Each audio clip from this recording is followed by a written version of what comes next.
Chapter 73 of Married Thrice to Salted Fish.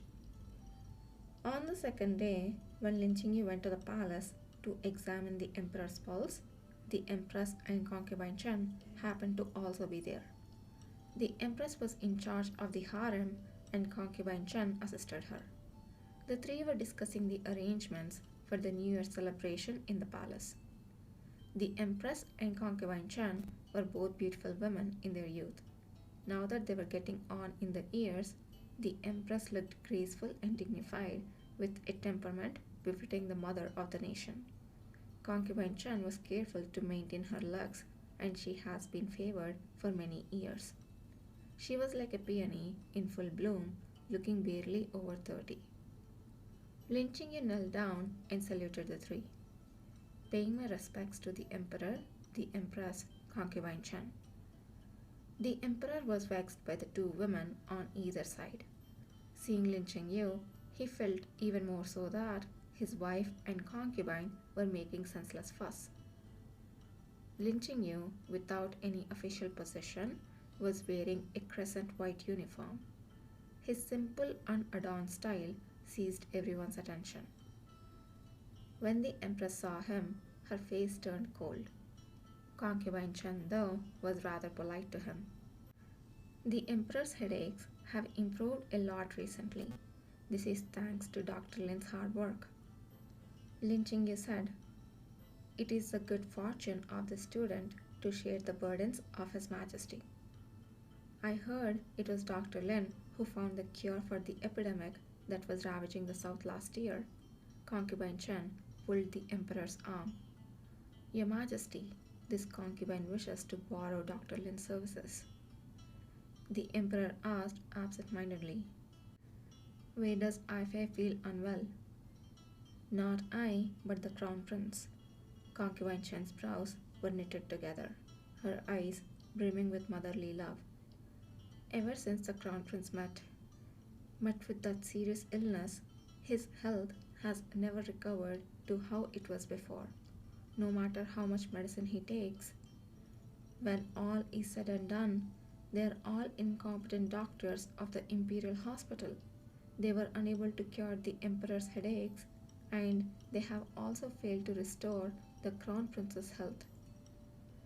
The emperor's expression was indifferent. As they say, mental worries cannot be cured by medicine. Otherwise, the crown prince wouldn't handle so carelessly the duties I have assigned to him. Concubine Chen's expression changed slightly, and her fingers tightened. She forced on a smile. "I'm sure the crown prince must be doing his best to do his duties properly. It may be that he is a bit unable to do as much as he wished to do." Lin Qingyu quietly glanced at the empress. The empress concealed her emotions well. Neither joy nor anger could be seen. "Forget it." The emperor stretched out his wrist and said to Lin Qingyu, "Later, go to the Eastern Palace and examine the crown prince." Lin Qingyu replied, "Yes." The empress hesitated for a moment and said, "The list of attendees for the New Year's Eve family banquet has been drawn up. I ask His Majesty to please take a look." There was no need for the emperor to weigh in on this. "No need. I have every confidence in the empress arrangements." "Your Majesty, it may be best to take a look still." Concubine Chen raised the corners of her lips. "The empress has reserved a place for the sixth prince this time." The emperor said, displeased, "Is this true?" The empress knelt down quickly, no longer as calm and composed as before. "New Year's Eve is a time for family to come together. Lear is the emperor and mine's flesh and blood, the brother of the princess and princesses." The emperor interrupted coldly.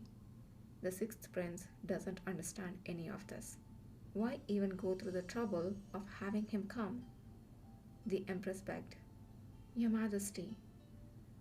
"Empress Nyang Nyang, please say no more." Concubine Chen donned on a kind-hearted expression. making as though to smooth things over. The emperor is about to get angry. The emperor was rather impatient. Enough, both of you withdraw, the empress said, silently enduring. I shall take my leave. The empress and concubine Chen left. Lin Qingye too had finished with his examination. The emperor's headache has yet to be eradicated, and the matters of state affairs are arduous. His Majesty should try to get some more rest. Why would the emperor not want to get more rest? He used to have a crown prince who could supervise the country in his stead, but right now the crown prince's heart and mind were who knows where. There were now a lot of matters that only he himself could attend to. The emperor stared at Lin Qingyu. Suddenly, he said, You have been married to Gu Fuzhao for a while, have you not? Yes. How has he been treating you? Lin Qingyu smiled. The general treats me very well. The emperor was becoming more flighty and impetuous. He brandished his hand and waved him away. After Lin Qingyu left Qinzheng Hall, he headed directly to Fengyi Palace, asking to see the empress. When the maid of Fengyi Palace saw him, she didn't even bother announcing his arrival, simply saying, Her Majesty won't see you, Dr. Lin. Please go back. Lin Qingyu said, 2 days ago, I went to Jinyang Garden. The palace maid, who had already turned around, suddenly stopped. There are some things I wish to tell the Empress about His Highness, the Sixth Prince. Can you tell her that for me, miss? After the palace maid passed on that message, Lin Qingyu was invited into the Fengyi Palace. The Empress was already sad that she couldn't be reunited with her son on New Year's Eve. Hearing that Lin Qingyu had news about Shao Li, she couldn't bring herself to care about her past grievances and immediately asked, Has something happened to Linger in Jinyang Garden? Lin Qingyu said slowly, Not quite. What do you mean? The Empress said anxiously. Is Linger doing well? Lin Qingyu shook his head. Not well at all. When I saw His Highness, he was squatting in the snow without even a coat on. He was digging snow to eat. The always sedate Empress's eyes suddenly turned red. How could this be? Laifu, bring Laifu to me. The Empress was unable to leave the palace to visit her son. She could only send from time to time her eunuch, Laifu, to visit Jinyang Garden. All the things she had sent before were all received properly, and Laifu came back reporting good tidings every time, saying that the Sixth Prince was doing well in the provisional palace. She had always believed that although her Linger might not be as well off as the princess who grew up in the palace, he nevertheless lived the life of a rich noble son. Who would have thought that those servants would dare to put on show and then act this way behind her back?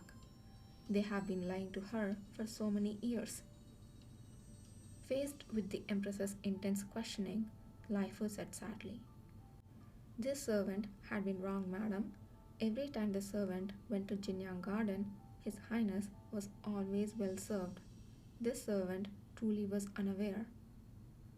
The Empress had already lost all rationality, and she wanted to torture a confession out of him, but was stopped by Lin Qingyu. Laifu is the Empress' trusted aide, and he is also loyal to your Majesty. The problem must lie in Jinyang Garden. The Emperor has not been to the provisional palace for many years.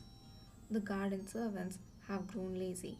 Unable to receive any reward from their master, they will naturally try everything to earn picklings.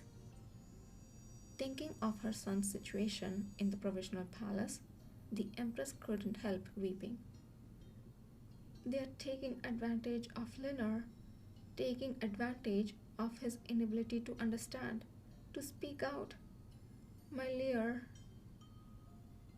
even though the Empress was the mother of the country, right at this moment was nothing more than an ordinary mother.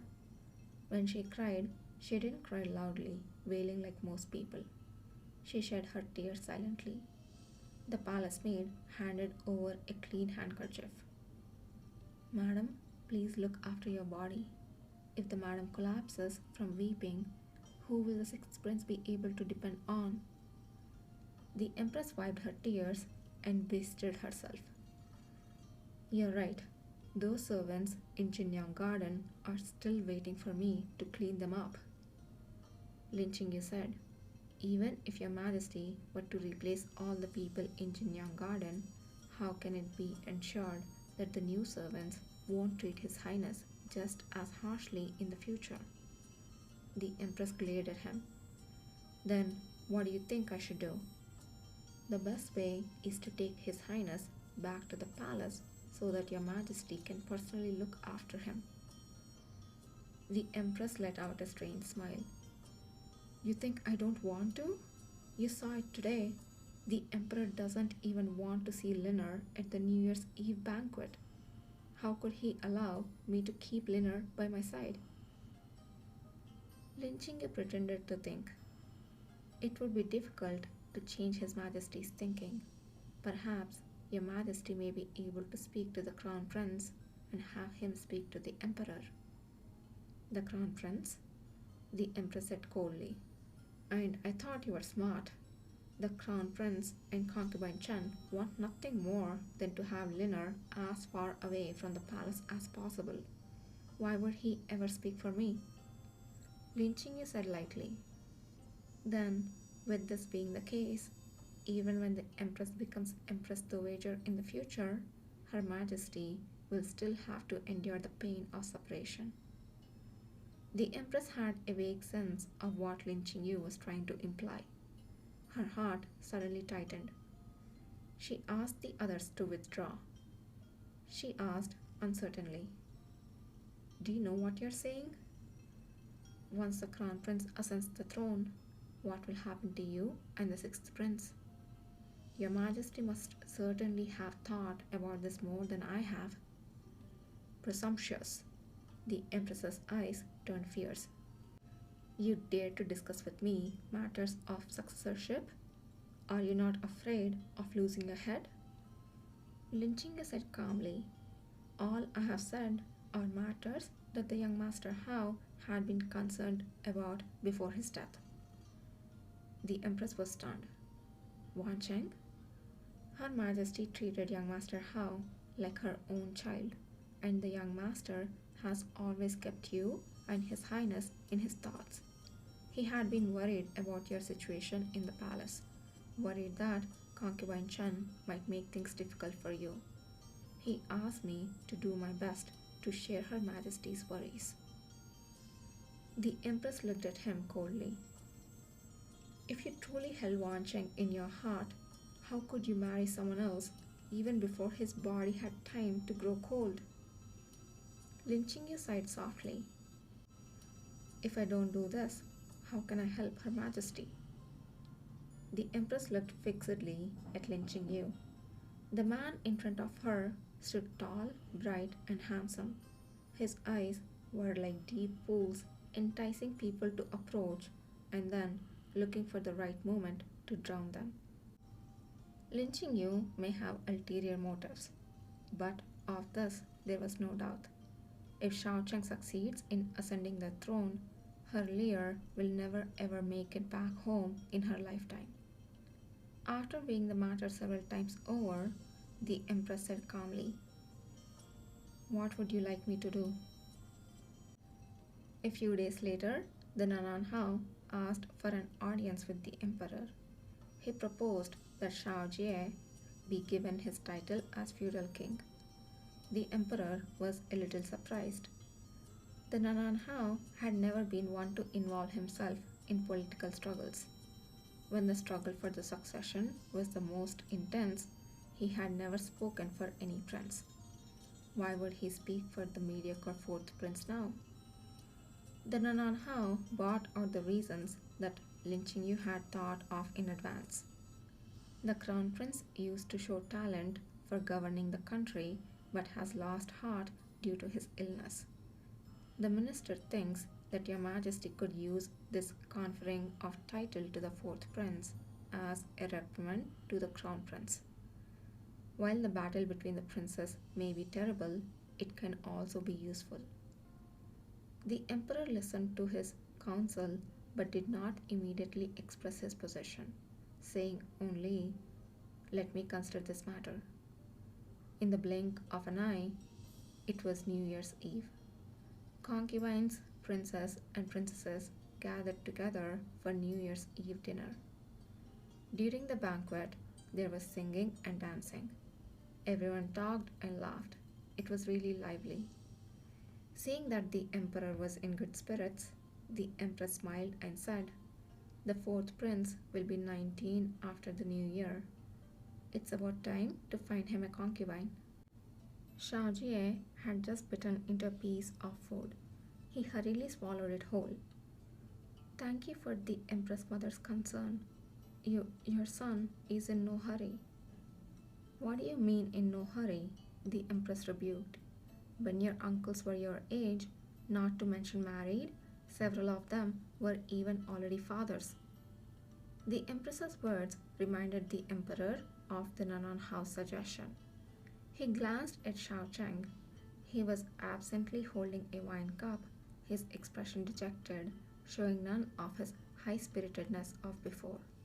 And thus the emperor immediately made a decision.